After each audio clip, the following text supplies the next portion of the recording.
Policy uncertainty, stretched valuations, and a maturing AI trade are colliding just as volatility grinds higher in global equities.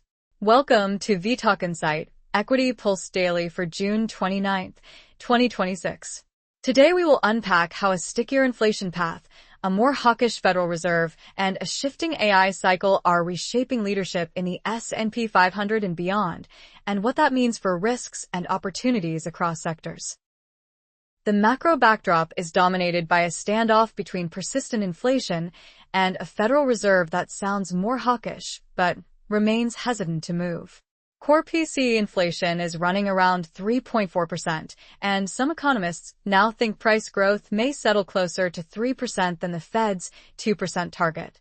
That has kept the debate alive about at least one more rate hike, even after benign PCE data nudged market expectations for tightening this year down from roughly 36 to about 31 basis points. Complicating the picture is a heavy Treasury refinancing calendar, with about 85% of this year's large issuance concentrated at the short end of the curve. That makes the system highly sensitive to any move in policy rates.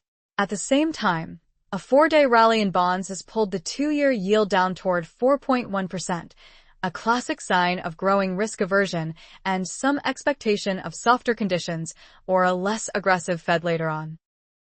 There is also genuine disagreement over how effective further hikes would be. Several observers argue that today's inflation is being driven by supply constraints, such as higher energy costs and surging demand for electronics and AI hardware, rather than overheated consumer demand. On that view, current policy is already mildly restrictive, and rate increases would add growth risk, without doing much to fix the core problem. Against that backdrop, valuations look demanding. The U.S. equity market is described as the most expensive in modern history, with prices far above long-term averages and some estimates suggesting that a full reversion to historical trends could imply very large downside from here. At the index level, the S&P 500 has slipped for 5 sessions in a row, closed below its 50-day moving average for the first time since early April, and the VIX is holding in the high teens, all consistent with a more cautious tone. On the credit side, widening spreads and lower equity prices are making it harder for companies to tap bond markets, putting a spotlight on free cash flow and funding costs. In this environment, some market participants see tail risk hedges, such as S&P 500 puts or trades that benefit from wider high-yield credit spreads, as a reasonable response to perceived vulnerabilities and still modest implied volatility. The next big macro inflection points are the jobs report, CPI, and the start of earnings season, which could either validate this cautious repricing or force a rethink on the Fed path and the valuation ceiling. Under the surface, the internal structure of the equity market is shifting away from the extreme concentration that defined the earlier AI phase.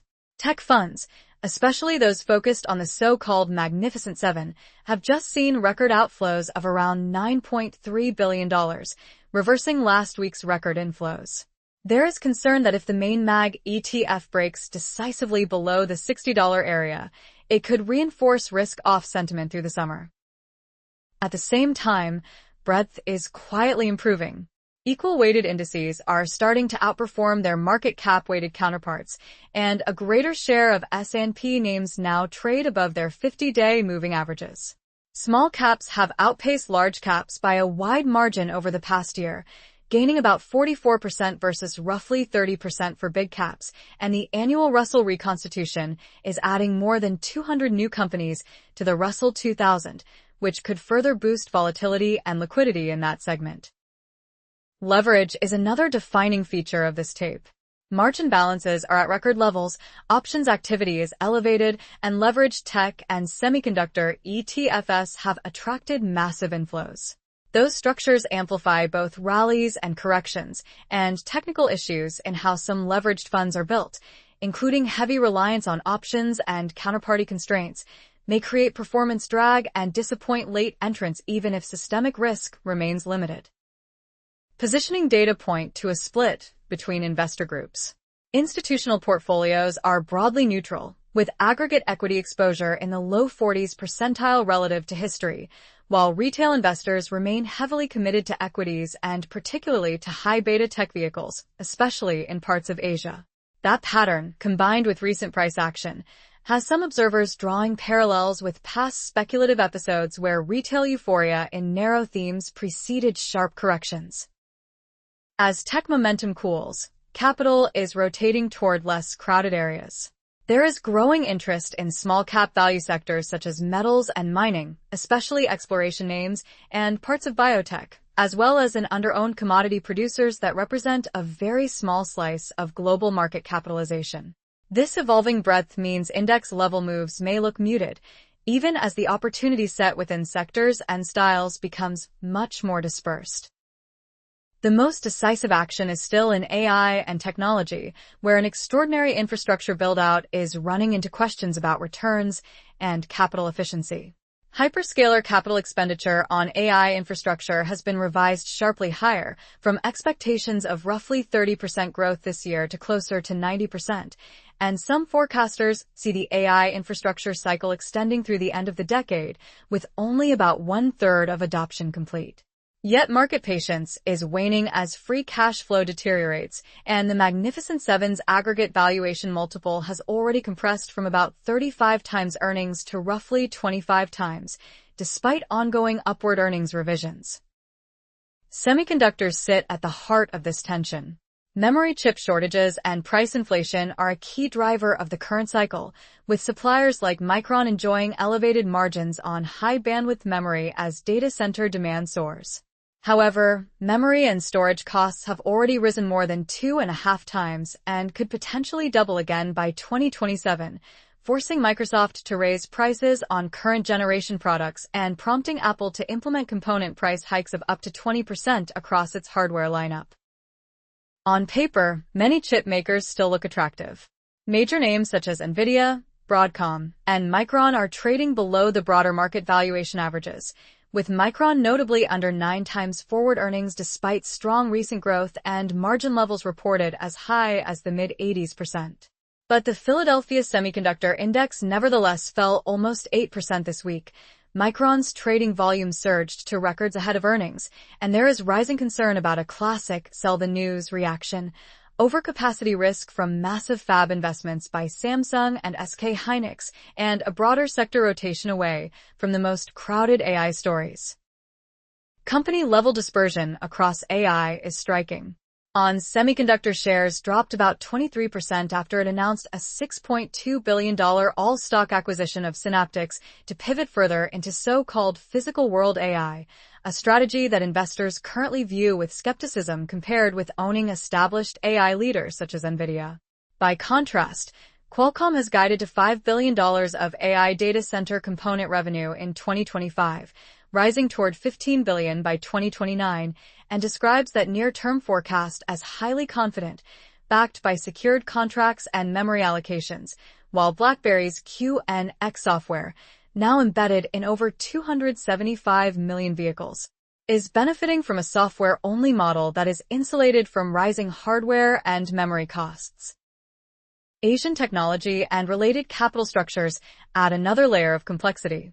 South Korea's Kospi index has swung from tripling over the past year on retail enthusiasm for AI chipmakers to a 6 to 7% single-day drop that triggered circuit breakers as investors question leverage, the scale of planned spending by Samsung and SK Hynix, and the sustainability of the memory cycle.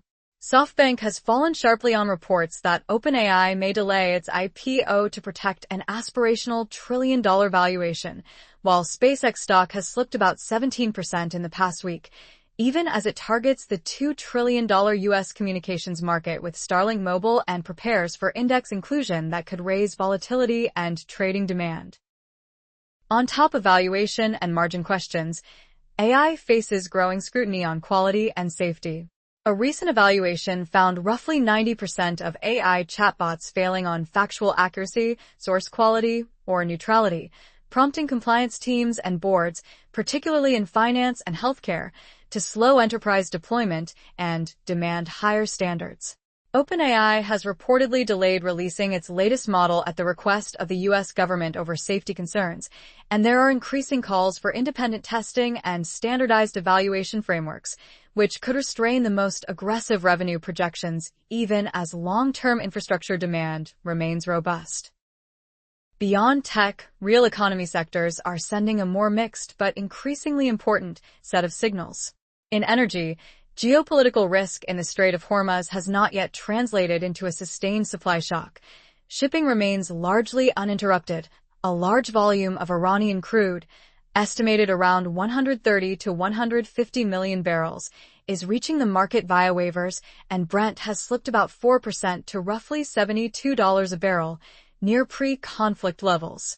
However, product markets are tighter, with gasoline and diesel cracks at historic highs, shallow water levels on the Rhine restricting barge capacity, and Europe's heavy reliance on diesel keeping upward pressure on regional prices.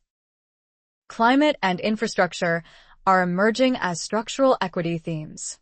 European investors increasingly view climate adaptation and resilience as long-duration opportunities, and more than $1 trillion is expected to be invested in modernizing Europe's power grids over the coming decade to cope with aging infrastructure, extreme weather, and surging demand from electrification and AI data centers. New drilling technologies, supported by semiconductor and capacitor advances and the U.S. CHIPS Act, are also improving the economics of geothermal energy, which offers 24/7 carbon baseload power that could match AI's appetite for reliable electricity. The auto sector illustrates the intersection of trade policy, competition, and regional growth. Chinese automakers now command more than 10% of the European market and close to a quarter of new hybrid sales, helped by hybrid models that initially sidestepped EU tariffs targeted at fully electric vehicles. European policymakers are considering additional tariffs on hybrids and stronger local manufacturing requirements, while companies such as Volkswagen reportedly weigh doubling job cuts to as many as 100,000 roles and potential plant closures in response to structural competition and weaker domestic demand.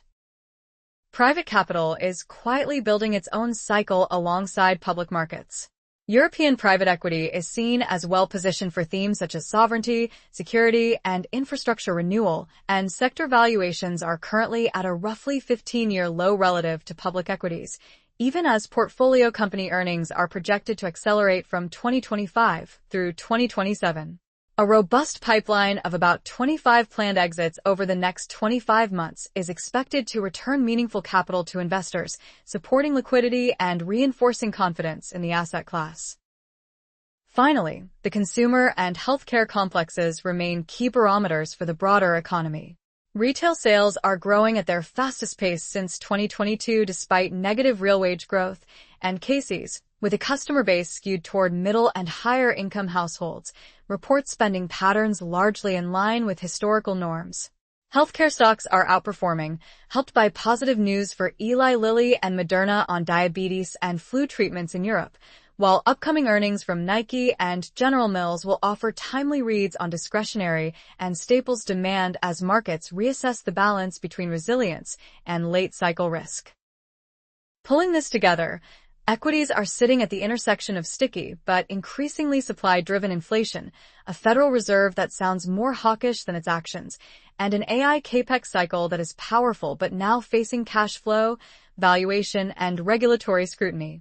Index-level moves have been modest, but under-the-surface leadership is rotating away from crowded mega-cap tech towards small caps, value, energy transition infrastructure, select healthcare names, and differentiated private equity and software franchises like BlackBerry's Q and X.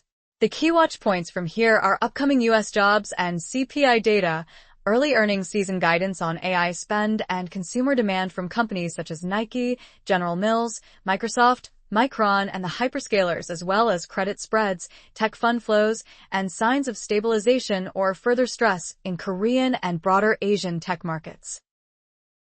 This video is for information only and is not investment advice. If you found this video useful, please like and subscribe to vTalkInsight.